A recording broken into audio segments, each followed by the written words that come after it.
तो साथियों, स्वागत है एक बार फिर से आपका इवोल्यूशन आरएस क्लासेस में, जहां हम और आप डेली सुबह 10 बजे मॉर्निंग में पढ़ते हैं एएनएस सीरीज के माध्यम से राजस्थान और भारत का करंट अफेयर्स एक सारगर्भित और विस्तृत और रूप से। शुरू करते हैं आज की जो पहली न्यूज़ है।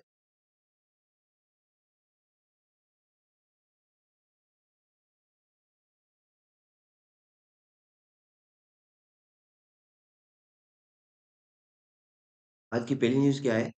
देश के विश्वविद्यालयों की संख्या जो है वो बढ़ी है। हाल ही में all India all India survey on higher education की एक रिपोर्ट आई है और उसमें उसने क्या कहा है? देश के जो कॉलेजेस हैं, देश में जो कॉलेजेस हैं, देश में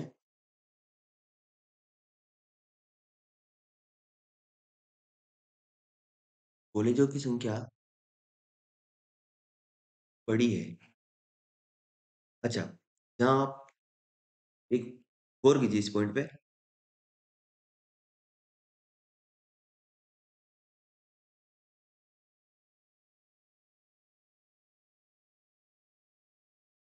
कि पहले प्रदेश में 2019-20 में देश में 1043 विश्वविद्यालय थे, जो वर्ष 2020-21 में बढ़कर कितने हो गए? 1113 से एक वर्ष में 70 विश्वविद्यालय बढ़े हैं। बात को गौर करना है।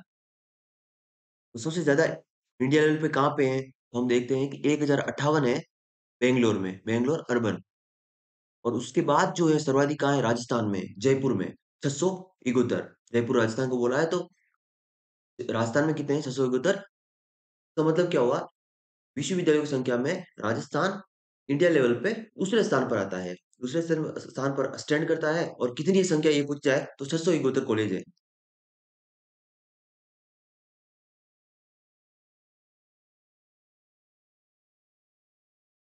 नेक्स्ट न्यूज़ क्या है? आपको पता ही है, ताल छापर चूरू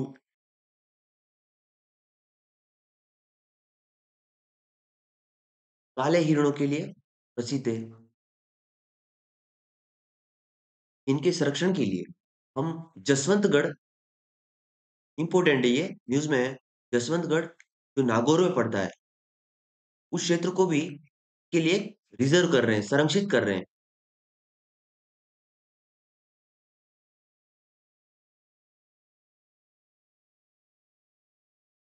ये न्यूज़ थी आज की। जसवंतगढ़ नागौर का जो है एरिया, वो भी ताल छापर चोरू के क्षेत्र के आसपास आता है।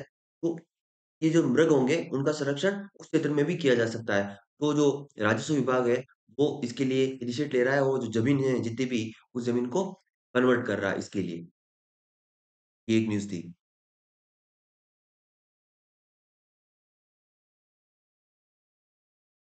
अब स्कूली शिक्षा की बात करें, Rajasthan council of school education जो है, उन्होंने हाल ही में एक रिपोर्ट जारी की और बताया कि स्कूल के लेवल पे जो एजुकेशन हो रहा है, बेटर वे में एजुकेशन हो रहा है, बेहतर अध्यापन हो रहा है या अध्ययन हो रहा है, वो कहाँ-कहाँ हो रहा है, कौन-कौन से जिले जो है वो टॉप रैंक कर रहे हैं, कौन से जो है वो फिसड्डी हैं या में बेहतर नहीं कर पा रहे हैं। टॉप जिलों की रैंकिंग में सीकर सर्वप्रथम है। ये आपको पता होना चाहिए कि जो Rajasthan council of school education की रिपोर्ट जारी हुई है हाल ही में, Rajasthan council of school education, उसकी रिपोर्ट में जो फर्स्ट नंबर पे आता है, रैंक करता है, वो है सीकर, ये पता होना चाहिए। और सेकंड नंबर पे चूरू आ रहा है, फिर बूंदी आ रहा है, चूरू, फिर बूंदी। 3 रैंक याद रख लीजिए आप। वहीं फिसड्डी जिलों की बात करें तो टोंक हो गया, दौसा हो गया, उदयपुर हो गया, धौलपुर हो गया, बाड़मेर हो गया। ये ऐसे जिले हैं जहाँ पे जो खुली एजुकेशन है, उसके लेवल पे काम नहीं हो रहा है। तो सरकार को इन जिलों पे ध्यान भी देना होगा ताकि यहाँ पे बेहतर शिक्षा व्यवस्था प्रदान की जा सके।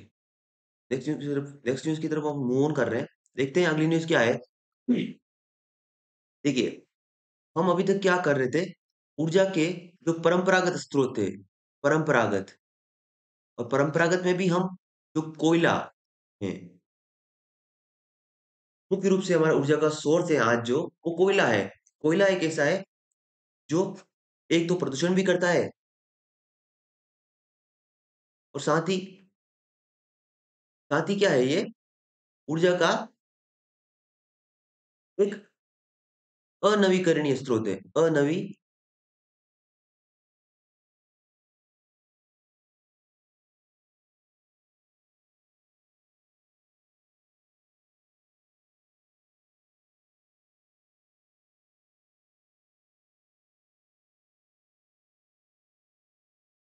अनवीकरणीय स्रोत है। अनवीकरण का मतलब एक बारी अगर हम माइनिंग कर लेते हैं और उस सोर्स को निकाल लेते हैं, तो फिर उसको वापस रीजेनरेट नहीं किया जा सकता। जितना खत्म हुआ, वो तो खत्म हो गया, फिर नया ढूँढना पड़ेगा। इसके लिए मतलब ये लिमिटेड है, सीमित मात्रा में है, तो हम इससे क्या करें, अब सौर ऊर्जा की तरफ चले जाएँ हम, जो प्रदूषण भी नहीं करता। पहली बात प्रदूषण भी नहीं कर रहा, प्रदूषण भी नहीं करता और क्या है? प्रदूषण भी नहीं करता और ये ऊर्जा का नवीकरणीय स्रोत है।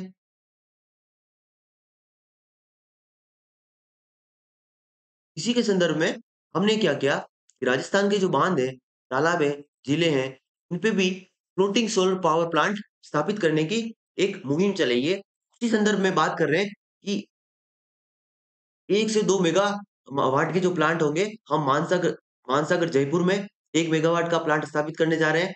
आना सागर अजमेर में 2 मेगावाट का पावर प्लांट स्थापित करने जा रहे हैं, सौर ऊर्जा जो झील में होगा। फाइव सागर अजमेर में 1 मेगावाट का। तो ये मोस्ट इंपोर्टेंट क्वेश्चन हो होगा आपके एग्जाम में, आने वाले एग्जाम जो भी है उसमें। और 2 बड़े प्रोजेक्ट, यानी ये तो झीलें हो गई, छोटी-छोटी झीलें हो गई, छोटे-छोटे जलाशय हो गए। वहां पे हमने स्थापित किया है मानसागर जयपुर, राणा सागर अजमेर, फाइव सागर अजमेर। वहीं बड़े प्रोजेक्ट देखते हैं तो जैसे 500 और 1000 मेगावाट का एक पावर प्रोजेक्ट, हम सोलर पावर प्रोजेक्ट जो स्थापित कर रहे हैं वो बिसलपुर बांध पर करेंगे, जो सवाई माधोपुर बिसलपुर सॉरी करौली में है। और वहीं एक माही बांध जो है, माही डूंगरपुर, वहां पे 2000 मेगावाट का स्थापित करने जा रहे हैं। अब देख लेते हैं सबसे बड़ा पावर प्लांट जो है वो कहाँ पर बन रहा है अभी। तो मध्य प्रदेश के खंडवा में नर्मदा नदी पर बन रहा है, ओंकेश्वर बांध पर। विश्व का सबसे बड़ा तैरता हुआ सोलर पार्क बन रहा है और प्लांट की क्षमता कितनी है, तो 600 मेगावाट है। मोस्ट इंपोर्टेंट, जूम करके दिखाता हूं मैं आपको इसको, देख लीजिए। मध्य प्रदेश के खंडवा में नर्मदा नदी के ओंकेश्वर बांध पर विश्व का सबसे बड़ा तैरता हुआ सोलर पार्क बन रहा है। प्लांट की क्षमता कितनी है, 600 मेगावाट है। और प्लांट की क्षमता जो है, ध्यान रखनी है आपको। और इसके बाद में जो है आंध्र प्रदेश, केरल, कर्नाटक में भी लगाए जा रहे हैं प्लांट, वो इससे कम क्षमता के हैं। सबसे ज्यादा जो है वो नर्मदा नदी के ओंकेश्वर बांध पर है, वर्ल्ड का सबसे बड़ा तैरता हुआ या फ्लोटिंग सोलर पावर प्लांट।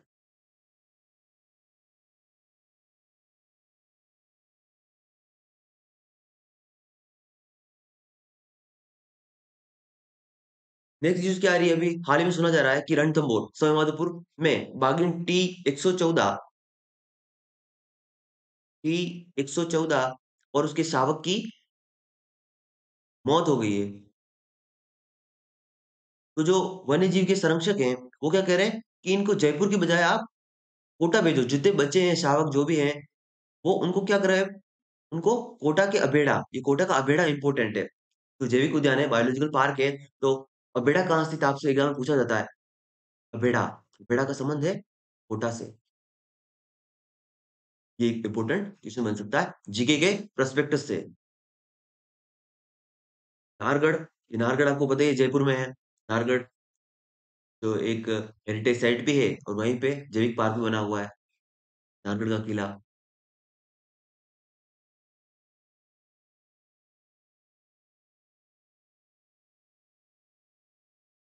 एक चीज देख लेते हैं, आंध्र प्रदेश की नई राजधानी विशाखापट्टनम होगी। मुख्यमंत्री जगन जगन मोहन रेड्डी जो है, जगन रेड्डी, इन्होंने हाल ही में कहा है कि हमारी अब नई राजधानी विशाखापट्टनम होगी। विशाखापट्टनम अभी कौन सी है, तो अभी वर्तमान में कौन सी है, तो अमरावती है अभी वर्तमान में, अमरावती। और अमरावती कब बनी थी आपको पता है? अमरावती 2014 में जो आंध्र प्रदेश और तेलंगाना का विभाजन हो गया था, उसके बाद में ये कैपिटल बनी थी, प्रस्तावित थी, और उसके बाद में ये बन गई थी। तो अब वापस चेंज हो रही है, विशाखापट्टनम कह रहे हैं, क्योंकि जनरली ये होता है कि जो मुख्य केंद्र होता है, जैसे अपना केंद्र जयपुर है, सारी एक्टिविटी होती है वो जयपुर से होती है। तो पहले ऐसा होता होगा, जो ट्रेड और सारा जितना भी जो औद्योगिक केंद्र होगा वो भी यही होगा, विशाखापट्टनम, और है भी। तो इसीलिए उसको कैपिटल की फॉर्म में डेवलप किया जा रहा है।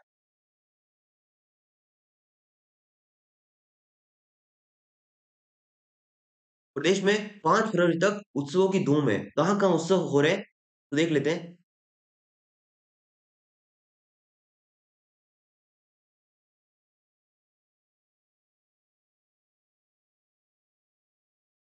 सबसे जो पहला है, हम देख रहे हैं कि बेणेश्वर धाम,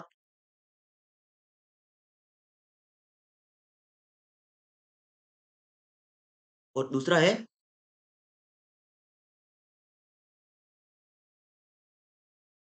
मरु महोत्सव, मरु महोत्सव जैसलमेर, और तीसरा हो रहा है कोटा में, कोटा महोत्सव। कोटा का जो महोत्सव है वो एडवेंचर है।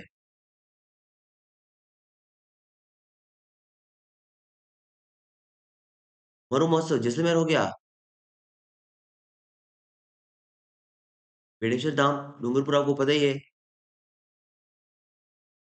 डूंगरपुर की एक न्यूज याद रखनी है कि सप्तरंगी ध्वजारोहण, रंगी जो ध्वजारोहण है उसके साथ बेणेश्वर मेले का आगाज होता है। तो सप्तरंगी ध्वजा, ये यहाँ पे जो महावजी संत महावजी थे उनसे संबंधित है ये भी आपको पता होना चाहिए।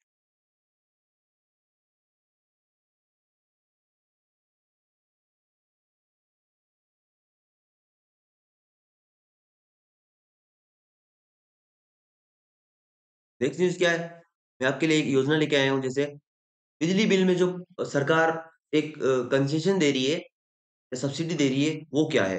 तो मुख्यमंत्री किसान मित्र ऊर्जा योजना का शुभारंभ तो देखो जुलाई 17 हुआ, 17 जुलाई 2021 से हो गया था। लेकिन इसकी एक्चुअल डेट अगर आपके एग्जाम पूछी जाए तो आप क्या डालोगे? तो मई 2021 डालोगे। मई 2021 क्यों डालोगे? ये देखो, 1 मई 2021 डालना है आपको। क्यों? क्योंकि जो बिलिंग हुई, वो बिलिंग को जो कैलकुलेट किया गया, सरकार बोल रही है कि आपकी जो बिलिंग है वो 1 मई से मानी जाएगी। इसलिए आप योजना को, मतलब आपका जो योजना का लाभ मिलेगा वो आपको 1 मई से, जो आपका बिल था 1 मई का, 1 मई वहां से मिलना शुरू हो जाएगा। इस बात को ध्यान रखना है। 1 मई इसकी डेट हो जाएगी, लेकिन योजना का शुभारंभ हो रहा है 17 जुलाई से। ये भी याद रख सकते हो, शुभारंभ कब हुआ था? 17 जुलाई से। और योजना का जो आरंभ है वो कब से हो गया है? तो वो 1 मई से। योजना का जो लाभ मिलना शुरू हो गया वो 1 मई से। किसान मित्र ऊर्जा योजना, ये राजस्थान सरकार की योजना है, और इसमें क्या है कि प्रति माह 1,000 रुपए किसानों को, जो एग्रीकल्चर लैंड वाले किसान है, और उसमें भी कौन? समस्त जो सामान्य श्रेणी, ग्रामीण, मीटर्ड, फ्लैट रेट कृषि उपभोक्ता है, उनको ये मिलेगा, उनको ये लाभ मिलने वाला है। तो इसमें प्रति माह जो 1,000 रुपए मिल रहे हैं, तो वर्ष के कितने हो गए? 12,000 रुपए की पता होना चाहिए कि राशि कितनी है? 12,000 प्रति वर्ष। और मंथली पूछ रहे हैं तो 1,000 रुपए। और योजना का आरंभ कब से हुआ है? 1 मई 2021। और वहीं पे जो मुख्यमंत्री साहब ने इसका शुभारंभ किया, वो कब से किया? 17 जुलाई 2021 से। इस बात का भी आपको ध्यान होना चाहिए। और योजना राज्य सरकार द्वारा वित्त पोषित है। और योजना का प्रकार हो गया व्यक्तिगत। और सारी बात तो हमने कर ही ली है। और ये जो दी जा रही योजना का लाभ दिया जा रहा है वो डीबीटी के माध्यम से दिया जा रहा है, बैंक ट्रांसफर से पैसे ट्रांसफर किए जाएंगे, कैश नहीं दिया जाएगा। वहीं घरेलू उपभोक्ताओं की हम बात कर लेते हैं, तो घरेलू उपभोक्ताओं को क्या कंसेशन दिया जा रहा है? यदि कोई घरेलू उपभोक्ता 100 यूनिट यूज कर रहा है, तो सरकार उसको क्या करेगी? 50 यूनिट के पैसे लेगी। 50 यूनिट माइनस कर देगी। सिर्फ 50 यूनिट के पैसे लगेंगे उनके। एक पहली बात ये हो गई। अब मेरे 100 यूनिट हो गए, तो 50 यूनिट सरकार ने दे दिया खर्चा, 50 यूनिट का, और 50 यूनिट का मुझे देना पड़ा। 100 यूनिट की तो ये बात हो गई। अब 100 यूनिट से जो ऊपर खर्च कर रहा है उसका क्या हो? तो सरकार ने बोल दिया कि 150 यूनिट तक हम क्या करेंगे, आपके 3 रुपए प्रति यूनिट के हिसाब से पैसे ले लेंगे।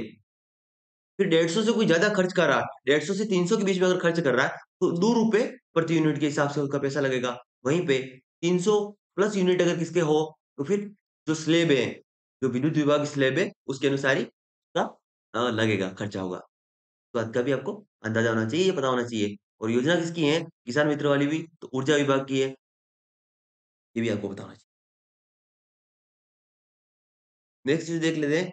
ये मैंने कल बात की थी, इस न्यूज को मैं वापस क्यों लेके आया, कि मैंने कल बताया था 40%, हाँ 40% जो है बाल विवाह में कमी आई है। तो ये मैंने बताया था पिछले 15 वर्षों का। पिछले 15 वर्ष। लेकिन हम बात करें कि नेशनल फैमिली हेल्थ सर्वे जो है 4 से 5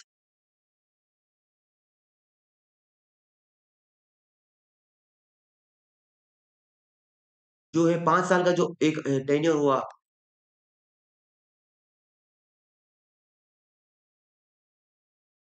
5 साल का नहीं हुआ सॉरी।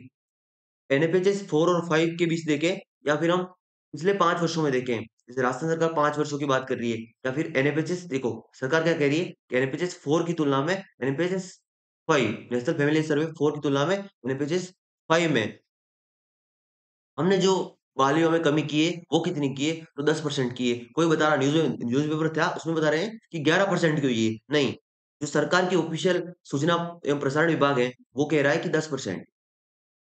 आपको फॉलो करना पड़ेगा 10%। बात का भी आपको ध्यान रखना है। फिर से कम राजस्थान ने सर्वाधिक अच्छा काम किया क्योंकि बाल विवाह ज़्यादातर होते देखो, जहाँ पे इंटेंसिटी लेवल ज़्यादा होगा, राजस्थान में संख्या भी तो ज़्यादा थी, इसीलिए जो है उसके अनुपात में ज़्यादा कर रहा है। 10% राजस्थान का हो गया, 9.3% एमपी सेकंड नंबर पे है, फिर कम होते जा रहे हैं। तो राजस्थान ने इसमें अच्छा काम किया है, बाल विवाह को रोकने में। और ये डाटा दिया जा रहा है ना, 10% वाला पिछले 5 वर्षों का है, परसेंट की कमी, सबको पता।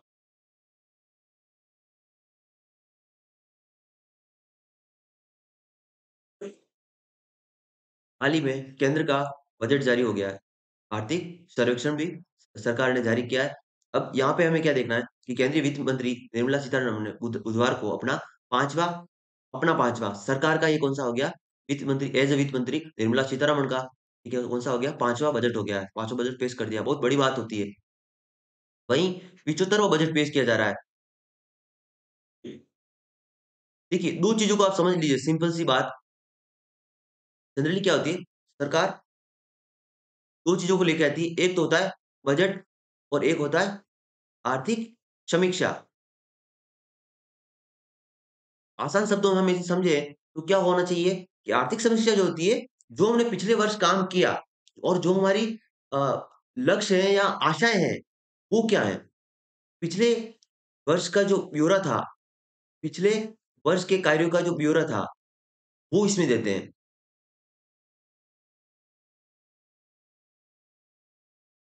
ठीक है ये बात आपको समझ में आ गई है। वहीं पे बजट की बात करें तो जो बजट बनेगा वो बनेगा भविष्य के लिए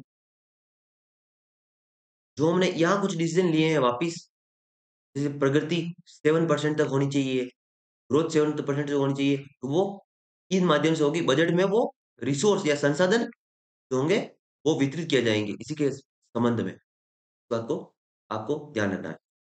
अब बात क्या हुई इस बार वाला जो बजट है वो वित्त मंत्री निर्मला सीतारमण का पांचवा बजट है और सरकार का यहाँ पर देश का बात कर रहे थे तो 75वां बजट पेश किया गया है। और कृषि क्षेत्र के लिए स्पेसिफिक हम बात कर रहे हैं तो सरकार ने 20 लाख करोड़ रुपए आवंटित करने का एक आश्वासन दिया है। और आम बजट में लंबे समय तक बाद क्या हो रहा है कि आम लोगों को खुशखबरी मिल रही है। क्यों खुशखबरी मिल रही है कि निर्मला सीतारमण ने क्या किया टैक्स स्लैब को पहले टैक्स स्लैब थी 5 लाख यानी 5 लाख का मतलब ये हो गया कि मैं अगर 5 लाख इनकम जनरेट कर रहा हूँ वार्षिक तो मेरा क्या हो जाएगा टैक्स स्लैब की कैटेगरी में आ जाऊंगा मैं है ना। ये बात ध्यान रखनी है टैक्स स्लैब की कैटेगरी में आ गया मैं लेकिन अब टैक्स स्लैब की कैटेगरी 7 लाख होगी तो अब मैं 7 लाख कमा रहा हूँ तभी मैं टैक्स स्लैब में नहीं आऊंगा और मुझे टैक्स देना नहीं पड़ेगा ये सिंपल सी बात में समझ में आ गई होगी आपको। अब देखिए भारत जो है विश्व स्तर पर सर्वाधिक तेजी से बढ़ने वाली अर्थव्यवस्था की सूची में शामिल है। सरकार का जो एस्टिमेशन है बहुत सारी रेटिंग एजेंसियां होती है वो क्या करती है कि सरकार की जो जीडीपी ग्रोथ रहेगी वो क्या रहेगी उसको एस्टिमेट करती है। तो जैसे बहुत सारी रेटिंग एजेंसियां होगी या सरकारें या कोई एजेंसियां होगी जैसे रैंड सॉरी जैसे अपन यहाँ देख लेते हैं क्या दिखा रहा था ये देखिए आप हाँ जैसे आरबीआई हो गया अब आरबीआई कह रही है कि इस बार भारत की जो ग्रोथ रहेगी वो लगभग 6.5 5% के आसपास रहेगी 23-24 की। और देखिए 6.5% आरबीआई के अनुसार है। फिर आईएमएफ जो है अंतर्राष्ट्रीय स्तर पर अंतर्राष्ट्रीय मुद्रा कोष है, वो क्या कह रहा है? 6.1% रहेगी। वर्ल्ड बैंक कह रहा है 6.6% रहेगी।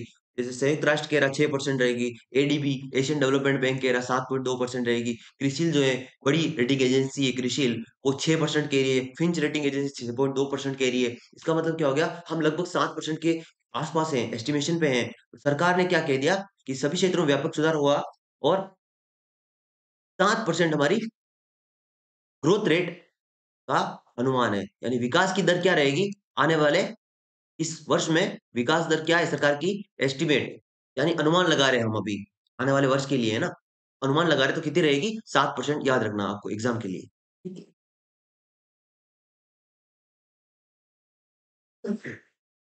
और एक बात और देख लीजिए आप कि भारत का जो विदेशी मुद्रा भंडार है, विदेशी मुद्रा भंडार क्या होता है? सिंपल सी बात समझ लीजिए। विदेशी मुद्रा भंडार आपका जितना ज्यादा होगा, उतना आप फॉरेन से या विदेश से कुछ भी गुड्स जो है आयात करने की क्षमता रखते हो, और आपकी जो मुद्रा की वैल्यू है, मुद्रा की जो साख है, वो अच्छी बनी रहती है डॉलर की तुलना में। इस बात को ध्यान रखना, सिंपल सी बात।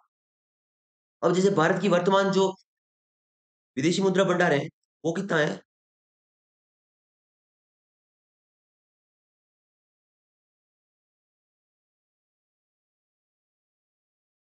भारत का विदेशी मुद्रा भंडार कितना है अभी वर्तमान में? तो आपको पता होना चाहिए भारत का विदेशी मुद्रा भंडार कितना है। तो 563, ये हो जाएगा बिलियन डॉलर में, या अरब डॉलर कह दो इसको, अरब डॉलर में। ये भी पता होना चाहिए। 563 अरब डॉलर है भारत का विदेशी मुद्रा भंडार।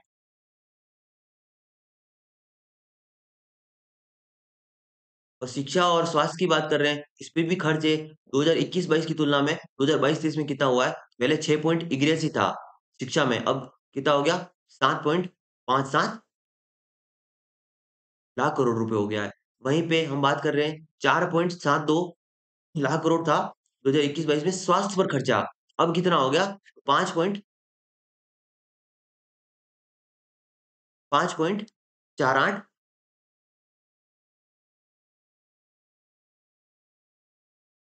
5.48 लाख करोड़ रुपए हो गया है। इस बात को गौर करना है।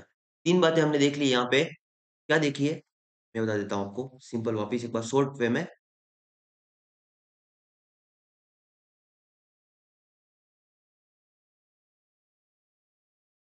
एक तो मैंने देखा बताया आपको कि भारत का जो विदेशी मुद्रा भंडार है, विदेशी मुद्रा भंडार है, वो कितना है? तो 563 अरब डॉलर।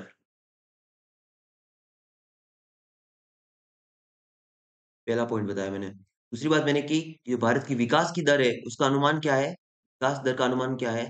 तो 7%। और क्या बात हमने की है?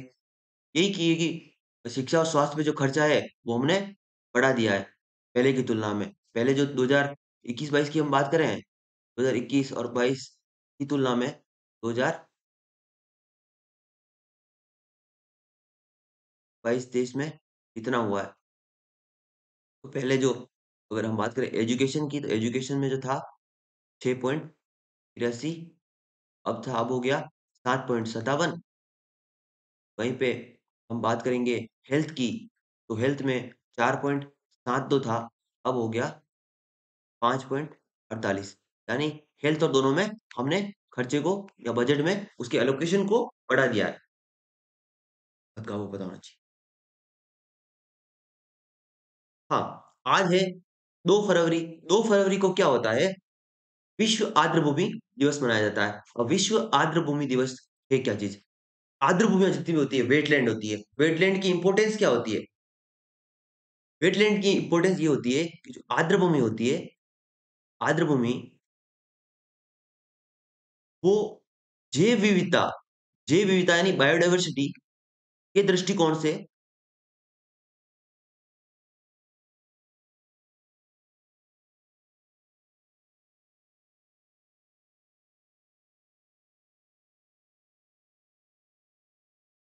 महत्वपूर्ण होती है, पहली बात।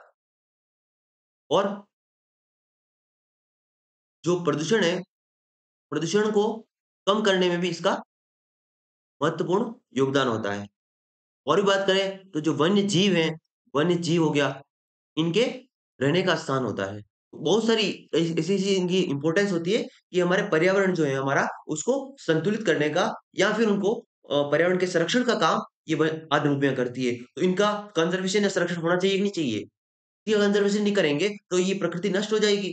तो संरक्षण ज़रूरी है। तो आर्द्र भूमि संरक्षण के लिए अंतर्राष्ट्रीय समझौते पर हस्ताक्षर करने के लिए 1971 में ईरान का एक शहर था रामसर। वहीं पे कई राष्ट्र एकजुट हुए और यहीं से ये नाम मिला रामसर कन्वेंशन अपन पढ़ते हैं और रामसर कन्वेंशन जो है वो कब हुआ?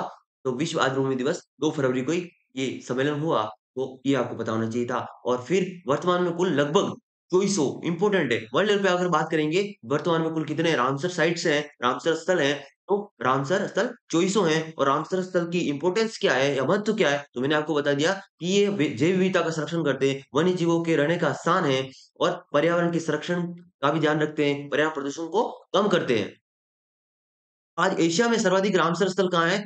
तो भारत में है। भारत में एशिया में सर्वाधिक है भारत में और इस साल की थीम क्या है? आर्द्र भूमि को पुनर्जीवित करना है। आर्द्र भूमि को क्या करना है? पुनर्जीवित करना और पुनः स्थापित करना है। क्यों करना आर्द्र भूमि को पुनर्जीवन जीवित और पुनर्स्थापित? तो हमने पढ़ लिया है कि आर्द्र भूमि की इम्पोर्टेंस ये है कि आर्द्र भूमि के बिना या प्रकृति के बिना मानव जीवित नहीं रह पाएगा। आपकी जो ऑक्सीजन का लेवल कम होता है आज आप ऑक्सीजन सिलेंडर लगाने पड़ रहे हैं, आप बीमार हो रहे हो। ये क्यों हो रहे हो? ऑक्सीजन का लेवल ही वो नहीं है। मैं उस वे में नहीं कह रहा आपको सिंपल सी बात कह रहा हूँ कि ऑक्सीजन की कमी है ना, हर जगह ऑक्सीजन की कमी आ रही है।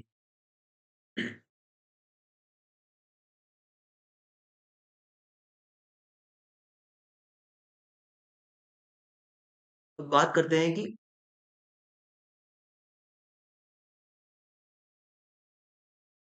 सिंपल सी बात हमारी बात क्या हुई है?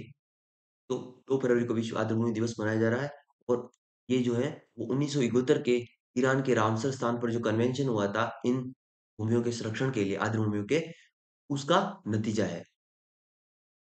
आई होप ये बात आपको समझ में आ गई होगी और मैं अपनी क्लास को आज यहीं विराम दूँगा और इतनी सारी न्यूज़ थी, तो इन सारी न्यूज़ को आप बहुत ही संवेदनशीलता के साथ ग्रहण कीजिए और मुझे विदा दीजिए। धन्यवाद। जय हिंद, जय भारत।